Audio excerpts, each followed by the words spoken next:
Welcome back to Let's Make a Game, a channel about making computer role-playing games using the free program Twine and the Sugarcube format for Twine. In this video, I would like to continue talking about my current project of coding an activation-based combat system. In the last video in this series, we looked at the display passage. More specifically, we looked at how when the player has chosen a number of activations for a player character, and at least one of them has succeeded, the pictures of the enemies will become links that the player can click on to indicate that the player wants the acting player character to attack that enemy. And those links go to the attack passage. You might sort of see roll and think, oh, well, that must be rolling to attack. But remember, in this system, we have two separate sorts of rolls. You roll to see how many activations you get, and then if you want to use an activation on an attack, there's a separate bit of randomness there. So roll doesn't actually relate directly to attacking. It's the attack passage.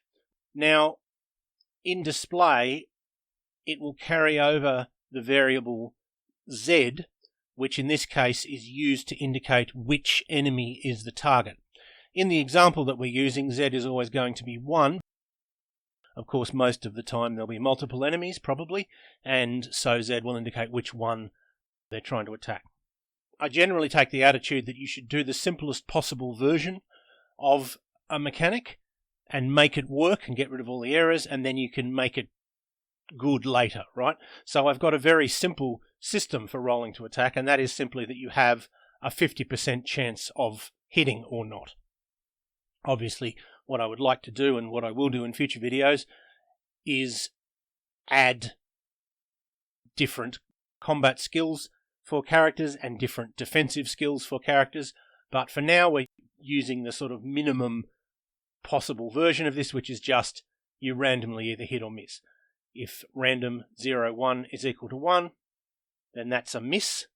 And note that this code is written so that it can be used for both the player characters and the enemy, although I haven't got to coding the enemy attacking yet, but I've set it up for that. So that's why we have this if acting underscore side equals 1, which means if the player characters are attacking, then we set display text equal to the acting player character, which is PC underscore name, square bracket, dollars, acting underscore CHAR, end square bracket, misses. So it'll be something like Thrud the Barbarian misses, or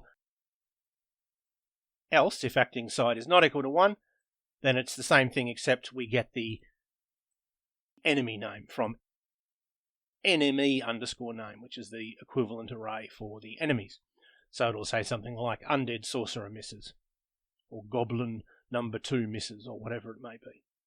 And if that's not the case, well, if you didn't miss, obviously you hit. And again, we've got the simplest possible system, which is that the damage is a random number from 1 to 6. We set the display text to be, if acting side is equal to 1, it's the player character's name, hits for however much damage, so Thrud the Barbarian hits for 3 damage, and we take that many hit points off enemy underscore HP, which of course stands for enemy hit points.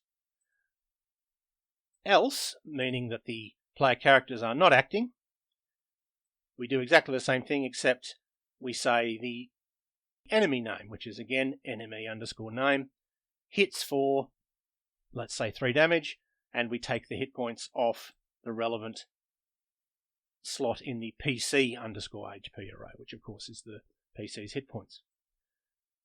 And then we add a couple of breaks. We get rid of 1 success because, remember, the character might have achieved 2 or even 3 successes and therefore have extra actions after this. But if we've got rid of all of the successes, well, that means that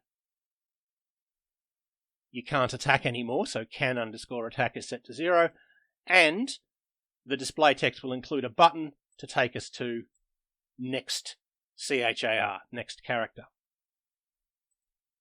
If that's not the case, if there are successes still left, well, we display how many successes there are left. So it'll say something like Thrud the Barbarian has 1 action left or 2 actions left. It's only ever going to be 1 or 2 because the maximum actions you can have is 3. And it'll again say click on an enemy to attack them. And I haven't yet done the text for if the enemy has an action left. And then we go to display, having set up display text. And that is how attack works. And then the next passage we need to look at is this one, next char, which is the one that says a particular character has finished their go and it's another character's turn. And that's what we'll look at in the next video. But for now, I hope that was useful or interesting to at least some of you, and I hope you will tune in next time.